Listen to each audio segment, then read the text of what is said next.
सुप्रभात। खुद का अर्पण ही समर्पण है। खुद का अर्पण ही समर्पण है। यह हमारी आज की आध्यात्मिक चर्चा का विषय। आध्यात्म की भाषा में एक शब्द आता है बैत होना। बैत होना, आज्ञाकारी होना या समर्पित होना एक ही बात है। अब बैत के माने हैं कि बेच देना। जिसने अपने को बेच दिया तो आज्ञाकारी तो होगा ही, और आज्ञाकारी वही हो सकता है जो समर्पित है। तो किसी ज़माने में किन्हीं मुल्कों में दास प्रथा थी, यानी कि मनुष्य का दास हुआ करता था। एक दास की बात है कि उसे जब खरीदा जा रहा था तो उससे पूछा गया कि क्या खाओगे, क्या पहनोगे, क्या करोगे। तो उसने उत्तर दिया कि मालिक जो खिलाएगा, यानी खरीदने वाला, वही खाऊंगा, जो पहनाएगा वही पहनूंगा, और जो कराएगा वही करूंगा। वास्तव में बैत होने वाले की अपनी कोई मर्जी होनी ही नहीं चाहिए। सब कुछ उसकी मर्जी पर ही होना चाहिए जिसने बैत किया है। वैसे भी कहा गया है कि गुरु को ऐसा चाहिए कि शिष्य कछु न ले, और शिष्य को ऐसा चाहिए कि गुरु को सर्वस्व दे। गुरु ही क्या, आध्यात्मिक प्रचार प्रसार करने वाले सभी व्यक्तियों को निःशुल्क सेवा करनी होती है। यदि बदले में वे कुछ पाने की आशा रखते हैं तो वह उनकी सेवा नहीं बल्कि तिजारत मानी जाएगी, नौकरी मानी जाएगी। यह भी उतना ही सही है कि किसी शिष्य को अपना सब कुछ अपने गुरु को समर्पित कर देना चाहिए। शिष्य जितना आत्म में कोताही बरतेगा उतना ही कोताही उसकी शिक्षा में रह जाएगी। तो क्या अनोखा लेन देन है। शिष्य ने सब कुछ दे दिया और गुरु ने कुछ लिया ही नहीं।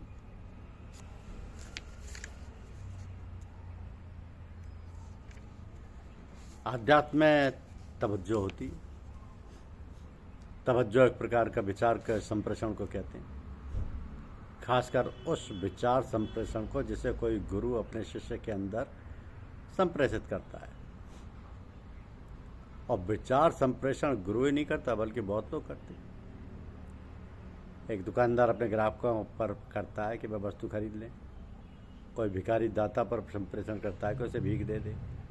और यदि खरीदार और दाता अपेक्षाकृत कमज़ोर हुए तो वे विचार संप्रेषण के दबाव में आकर क्रमशः खरीदार और दाता बन जाया करते हैं। तो किसी शख्स को मालूम होना चाहिए कि कब तवज्जो लेनी है और कब नहीं। प्राय गुरु अपने शिष्यों को नींद की हालत में तवज्जो दिया करते हैं ताकि शिष्य अपने विचारों से कोई अवरोध ना खड़ा कर सके। यदि हमारी चारदीवारी का गेट खुला है, कमरे का दरवाज़ा खुला है और अलमारी और तिजोरी भी अनलॉक है, तो ऐसे में कोई दीगर आदमी चोरी करना चाहे तो ज़ाहिर है बड़ी आसानी से कर सकता है। हाँ, ये जान लेना चाहिए कि चोरी लौकिक वस्तुओं की नहीं होती बल्कि आध्यात्मिक कमाई की भी हो सकती है, जिसे सल्व करना कहते हैं। तो हमारी आध्यात्मिक कमाई की चोरी ना हो उसके लिए भी सावधानियां बरतनी होती हैं। पहले किसी दीगर अनजान साधु महात्मा के पास ना जाएं, और जाएं तो आंख ना मिलाएं, और यदि आंख भी मिलाएं तो अपने इष्ट को बीच में कर लें।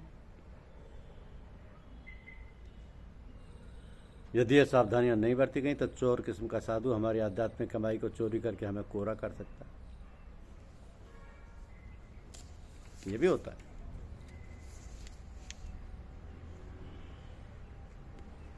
प्राणी जगत में शायद मनुष्य जाति के पास ही सर्वोत्तम रूप में विकसित वाणी है, और वाणी का या शब्दों का बड़ा भारी प्रभाव सुनने वाले पर पड़ता है। जीवन में प्रत्येक व्यक्ति को अन्य व्यक्ति से भले बुरे शब्द सुनने को मिला करते हैं। तो यदि हम अच्छे बुरे शब्दों के प्रभाव में आ गए तो हम ना रहकर शब्दों द्वारा नचाई गई कठपुतलियों की भांति बन जाएगी। तो बुद्धिमत्ता ऐसी में है कि हम भले बुरे शब्दों के प्रभाव में ना आए। दिल में याद, आंखों में सूरत, जुबां पे नाम तेरा। ये मोहब्बत नहीं तो और क्या है। अक्सर साधकों को शंका उठती रहती है कि उनकी इबादत ठीक चल रही है नहीं। यदि दिल में याद है, गुरु हमें देख रहा है, आंखों में सूरत, सब में अपने गुरु के दर्शन करते हैं, और जुबां पर नाम तेरा, जितना हो सके गुरु मंत्र का बराबर चाप चलता रहे, तो ये इबादत ठीक चलने की निशानी मानी जाएगी। हम बेखबर तो हैं पर इतने बेखबर भी नहीं। हो सकता है माँ को अपने छोटे बच्चे की बातों की खबर ना हो, परंतु ऐसा नहीं हो सकता कि उसकी छोटी मोटी बातों को भी खबर ना हो। इसी प्रकार किसी गुरु को अपने शिष्य की छोटी मोटी बातों की जानकारी भले ही ना हो, परंतु ऐसा नहीं हो सकता कि उसकी आवश्यक बातों की जानकारी भी ना हो।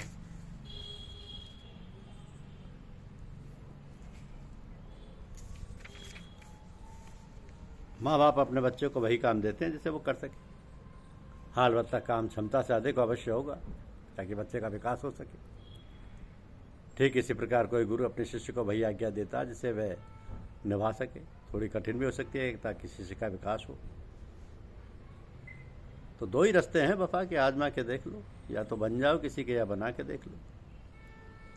किसी साधक को या तो किसी सत्पुरुष के कुछ भाई बहन पुत्र शिष्य मित्र इत्यादि बना लेना चाहिए, और रिश्ता बनाने के बाद उक्त रिश्ते के अनुरूप अपने फर्ज को निभाना ही साधना है। गुरु को शिष्य से किसी चीज़ की दरकार नहीं रहती। हाँ, शिष्य का काम शायद बिना दिए ना चले, तो गुरु शिष्य की भेंट स्वीकार करके भी उस पर कृपा ही किया करती है, क्योंकि शिष्य तो कुछ सांसारिक वस्तुएं भेंट कर सकता है, परंतु गुरु को उसका बदला यानी अपनी गाड़ी आध्यात्मिक कमाई में से देना होता है। एक प्रेसी अपने प्रीतम से कहती है कि बाबूजी धीरे चलना, बड़े धोखे हैं इस प्रयाण में।